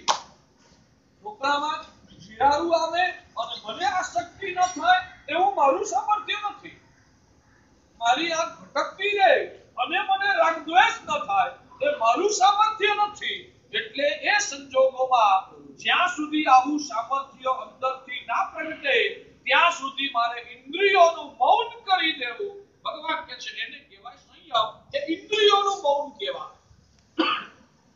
લગભગ કહેવાય ને અંદરમાં ઘણીવાર એવી વ્યથા અનુભવાય કે આવું અદ્ભુત જીવ શાસન અને આવું અધ્યાત્મ જ્ઞાની ભગવંતોએ શાસ્ત્રોમાં ઠાલવીને ભરેલું છે, તો પણ એટલા બધા નિમ્ન સ્તર ઉપર આપણે ઉતરી ગયા છીએ કે સાધનાના દિવસોએ ઉત્કૃષ્ટ કક્ષાના મૌનની વાત તો જવા દો, મધ્યમ કક્ષાના મૌનની વાત તો જવા દો, જગન્ય કક્ષાનું મૌન પણ આપણે આચરી શકતા નથી. આ સાધના છે. અહીંયા શેના માટે આયા છીએ? સાધના કરવા આયા છીએ. તો જાતને ધીરે ધીરે કેળવતા જવાનું. જે કોઈ દાડો મૌન ન કરતો હોય ને એ આજથી સંકલ્પ કરે મહિનામાં એક દિવસ શું કહેવાય જગન્ય કક્ષાનું મૌન રાખી, અથવા તો રોજ દિવસમાં 2 કલાક. અમે પણ એટલા બધા દરિદ્ર બની ગયા છીએ. અમારી વાત કરું, તમારી તો શું વાત કરું. જો કે તમારે એ કહેવાય ને મગજમાં લેવાનું નથી. હું અહીં બેઠેલા સાધુ સાધ્વી જે ભગવંતોના કલ્યાણ માટે કહી રહ્યો છું કે કદાચ કેટલી હદે દરિદ્ર બન્યા. અમે અમારી અંતર કહેવાય ને ચકાસીએ ને તો અમારી પાસે ઉત્કૃષ્ટ કક્ષાના મૌનની વાત જવા દો, મધ્યમ કક્ષાના મૌનની વાત જવા દો, જગન્ય કક્ષાનું મૌન પણ કદાચ રોજના 2-4 કલાક અમે આચરતા હોઈશું કે નહીં એ પ્રશ્ન છે. મતલબ ભગવાન કહે છે કે આ કાળમાં જીવનો મોક્ષ કેમ નથી થતો? કારણ કે સાધના નિષ્પ્રાણ બનેલી છે. અંદરમાં ક્યાંય કહેવાય ને આત્મ રમણતા નથી. જીવ એટલો બધો ભૂતગલનો કીડો બનેલો છે કે કદાચ કપડા બદલી નાખે, હાથમાં ચરવડાની જગ્યાએ ઓઘો આવી જાય, પણ એની અંદરની વૃત્તિઓ છે ને બદલાતી નથી. અને વૃત્તિઓ ન બદલાય તો એકલા કપડા ક્યારે પણ કેવળતા કે મોક્ષ અપાવી શકતા નથી. એટલે અમે અમારું લક્ષ્ય પણ ખોઈ બેઠા છીએ. આજે કદાચ જગન્ય કક્ષાનું મૌન રોજના દિવસના ખાલી 4 કલાક કરવાનું હોય ને તો પણ કદાચ કહેવાય ને અમારી પરિસ્થિતિ એટલી બધી કથળેલી છે કે ખુલ્લે તમારી સામે રજૂ કરતા જ અમને શરમ આવે ને એટલી બધી અમારી દરિદ્ર. તો સાધક આત્મા જગન્ય કક્ષાના મૌન એને સિદ્ધ કરી ચૂકેલો હોય અને પછી એ મધ્યમ કક્ષાના મૌનની સાધના કરતો હોય. અમે સાધના કરવા નીકળ્યા છીએ, ખાલી જિંદગી પૂરી કરવા થોડા કપડા બદલ્યા છે. સાધના કરવાના લક્ષ્યથી આવેલા છે. તો અમને અંદરમાં આ બધું કહેવાય અંદરમાં સંવેદનાઓ ચાલ્યા કરતી હોય કે છેલ્લા 5 વર્ષથી જગન્ય કક્ષાનું મૌન તો સાહજિક સિદ્ધ બનાવી દીધું છે. હવે 24 કલાક નહીં 24 દિવસ સુધી લગાતાર મને મૌન રહેવા મળે ને તોય મારી જીભને ચળ ઉપડતી નથી. એટલે જગન્ય કક્ષાનું મૌન તો સિદ્ધ થઈ ગયું છે. આવી અમારી સમજણ ભૂમિકા હોવી જોઈએ કે જગન્ય કક્ષાનું મૌન મને એમ કહે કે 6 મહિના સુધી નથી બોલવાનું તો આપણને જીભ ઉપર જરાય ખળજ પણ પેદા ન થાય, સળવળાટ ન થાય. એટલે કે જગન્ય કક્ષાનું મૌન સિદ્ધ થઈ ગયું છે. હવે મારે મધ્યમ કક્ષાનું મૌન કરતા શીખવાનું છે. એટલે 5 ઇન્દ્રિયોનો સંયમ. કોઈ સામેથી આવતું હોય બસ નવકાર ગણું છું અથવા તો સ્વાધ્યાય કરું છું, પ્રતિક્રમણની કે પરિગ્રહની ક્રિયા કરું છું, બહારથી સેજ અવાજ આવે ને તોય આંખ ઊંચી ના થાય. આપણી આ કુતૂહલ વૃત્તિ છે. આમ તમે કઈ લખતા હો ને સેજ ત્યાં આગળ કહેવાય ને સેજ ટેબલનો અવાજ આવે ને એટલે તરત આપણી આંખ ઊંચી થાય. આ ઇન્દ્રિયોનો અસંયમ છે. ચક્ષુર ઇન્દ્રિયોનું મૌન તોડ્યું આપણે. ખ્યાલ આવે છે? આ ચક્ષુર ઇન્દ્રિયોનું મૌન તૂટી ગયું. સેજ અવાજ આવ્યો ને આમ નજર ગઈ કોકના પગલા પડ્યા. તમારે બેઠા બેઠા તમે કામ કરતા હો અને કોકનો આમ પગલાનો અવાજ આવે ને એટલે આંખ ઊંચી થઈ. એટલે એનો મતલબ એ કે તમારું ચક્ષુર ઇન્દ્રિયોનું મૌન તૂટ્યું. સેજ અહીંયા આગળ એક કહેવાય ને બોલપેન ચશ્મા કે કંઈક આવ્યું અને આમ જોઈને હાથ અડાડવાની ઈચ્છા થઈ એટલે તમારું સ્પર્શનેન્દ્રિયોનું અને ચક્ષુર ઇન્દ્રિયોનું બે મૌન તૂટ્યા. ભગવાન કહે ઇન્દ્રિયોનું મૌન કરવા. એટલે કે કારણ વિના ઇન્દ્રિયોને એના વિષયમાં પ્રસારિત ન થવા દે. સ્વાધ્યાયનું ફળ આ છે. કરેલા આંબેલ ઉપવાસનું ફળ આ છે. કરેલા સંસાર ત્યાગનું ફળ આ છે.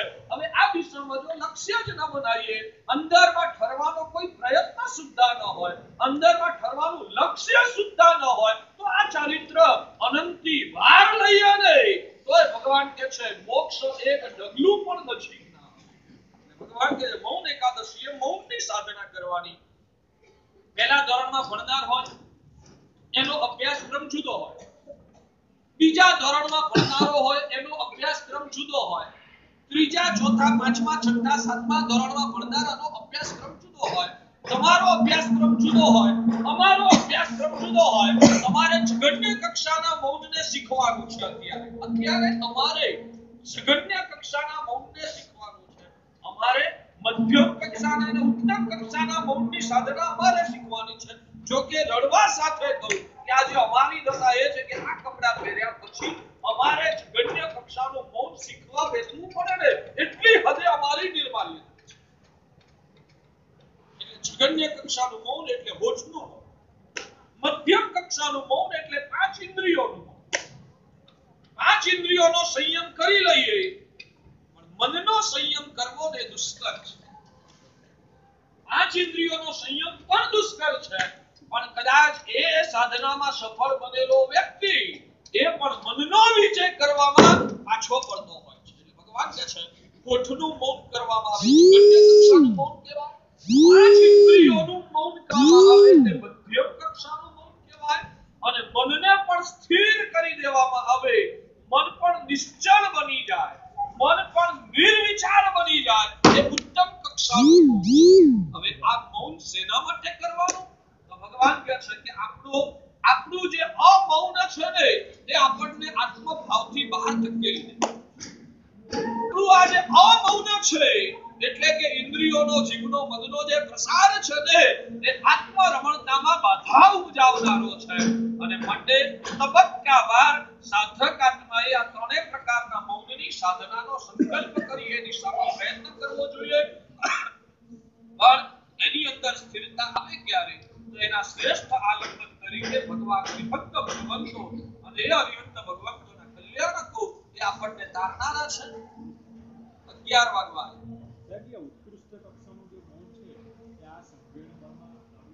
ઉત્કૃષ્ટ કક્ષાનું મૌન આ કાળની અંદર કદાચ પૂર્ણ કક્ષાએ ન વિકસે તો પણ આંશિક સ્તર પર એનો વિકાસ ચોક્કસપણે થઈ શકે છે. એટલે જેટલા અંશમાં એનો વિકાસ થઈ શકે એટલા અંશમાં વિકાસ કરવાનો પ્રયત્ન કરવો જોઈએ. આજે ભગવાન અરિહંત ભગવંતોના 5 કલ્યાણકોની વાત આવી છે ને એટલે અક્ષરતા પાંચે કલ્યાણકોનું સ્મરણ કરી લઈએ. ભગવાન અરિહંત ભગવંતના 5 કલ્યાણકો શાસ્ત્રમાં બતાવ્યા છે. શ્રવણ કલ્યાણક, સર્વ કલ્યાણક, દીક્ષા કલ્યાણક, કેવળ જ્ઞાન કલ્યાણક અને નિર્વાણ કલ્યાણક. આપણા ઉપકારી ગુરુદેવ એવું કહેતા કે શ્રવણ કલ્યાણ ધારકા આપી મોદંતે યસ્ય કલ્યાણ કરો. કેટલી વાર ચલો 5 મિનિટ વધારે લો. 5 મિનિટ તમારી વધારે લઈશ. હા આચા છૂટા વાળા બધા બહુ બેઠા 5 મિનિટ. ભગવાન અરિહંતોના કલ્યાણકમાં જગતના 14 રાજલોકના જીવો સુખી થા. કારણ એનું એક લોજિક આપો. સાચું કહો તમારા સુખમાં સુખી કોણ થાય?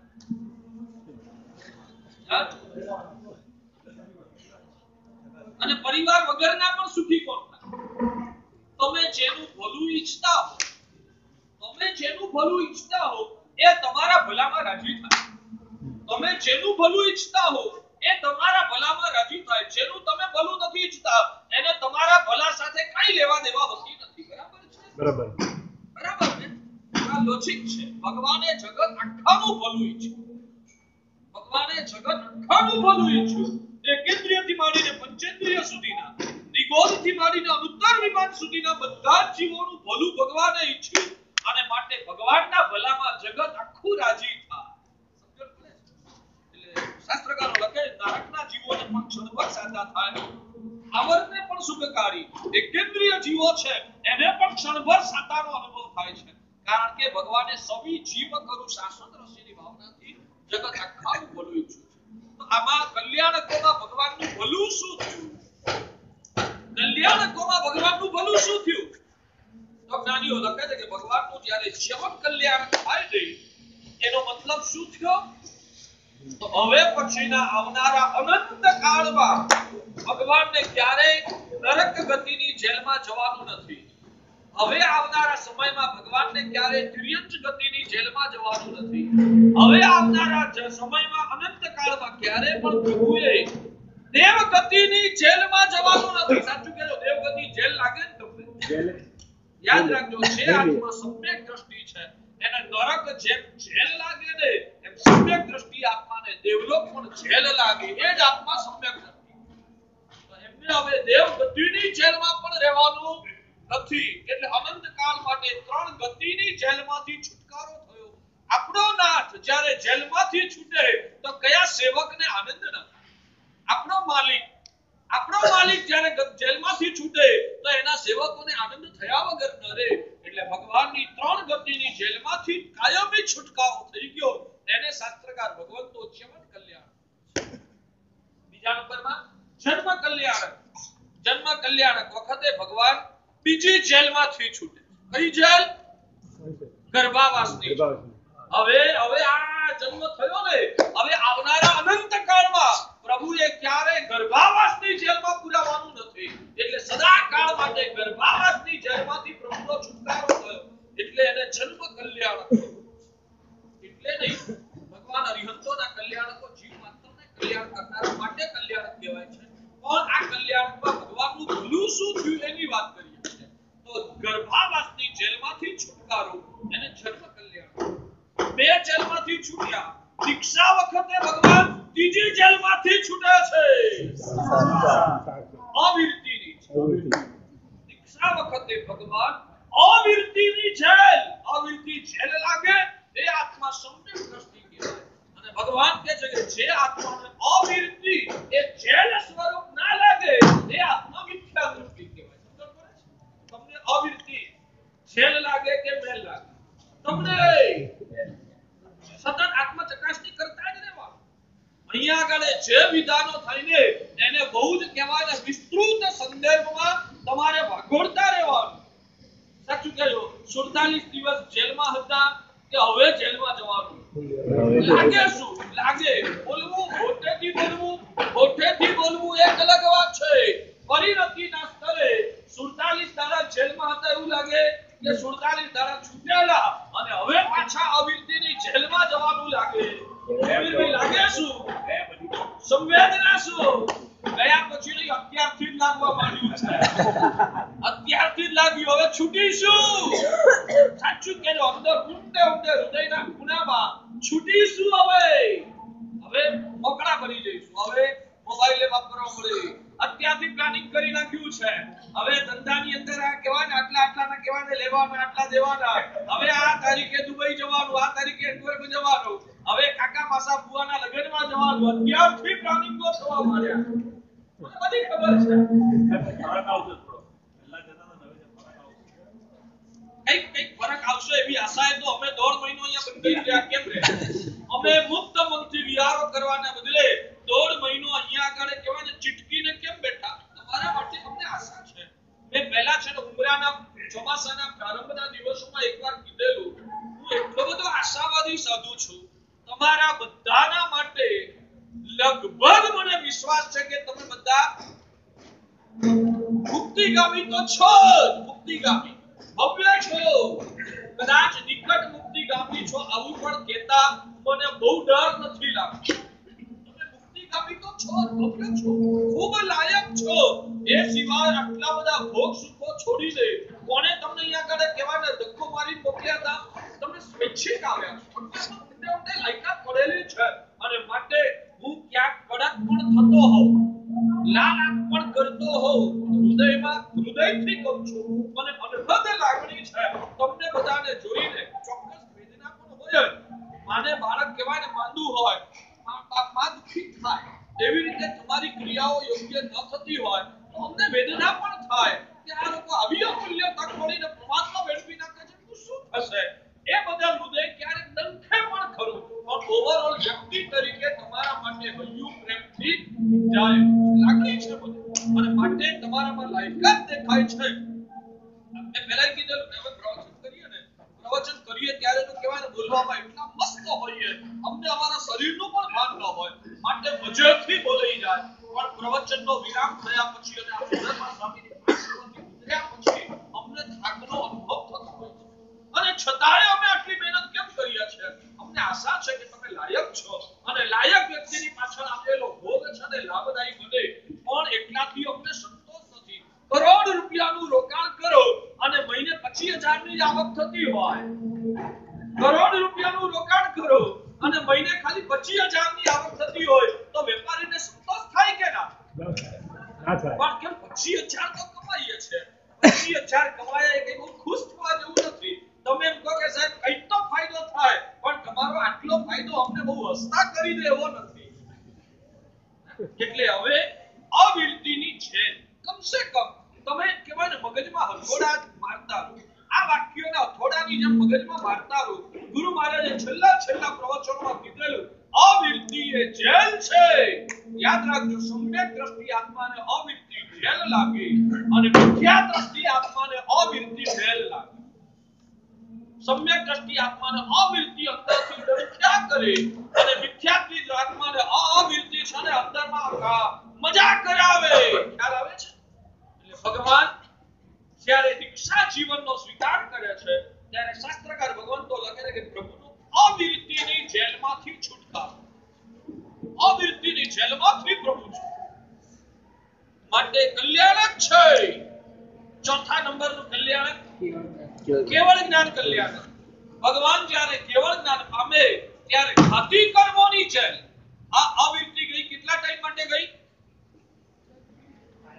અવિરતી ગઈ કેટલા ટાઈમ માટે ગઈ ભગવાન મહાવીરે 30 વર્ષની ઉંમરે દીક્ષા લીધી અને 72 વર્ષની ઉંમરે પ્રભુ નિર્વાણ પામ્યા એટલે 42 વર્ષનો ગાળો પ્રભુનો દીક્ષા પછીનો ચારિત્ર પર્યાયમાં ગયો એ ભગવાનની અવિરતીની જેલ કેટલા સમય માટે ગઈ 42 વર્ષ માટે ગઈ અનંત કાળ માટે પ્રભુની અવિરતીની જેલ અનંત કાળ માટે ચાલી ગઈ છે એટલે અવિરતીની જેલમાંથી છુટકારો થયો એને દીક્ષા કલ્યાણ ચોથા નંબરમાં કેવળ જ્ઞાન થયું એટલે ઘાતી કર્મોની જેલ ઘાતી કર્મો એટલે શું એને ઘાતી કેમ કહેવાય એ વળી નવો વિષય છે નાના વર્ણીય કર્મ દશના વર્ણીય કર્મ બહુનીય કર્મ અંતરાય કર્મ એ ઘાતી કર્મો કહેવાય આ ઘાતી કર્મોની જેલમાંથી જ્યારે કેવળ જ્ઞાન થાય ત્યારે પ્રભુનો છુટકારો થાય માટે પ્રભુનું કેવળ જ્ઞાન કલ્યાણ કહેવાય અને નિર્વાણ કલ્યાણ એટલે જ્યારે આઠે કર્મોની જેલમાંથી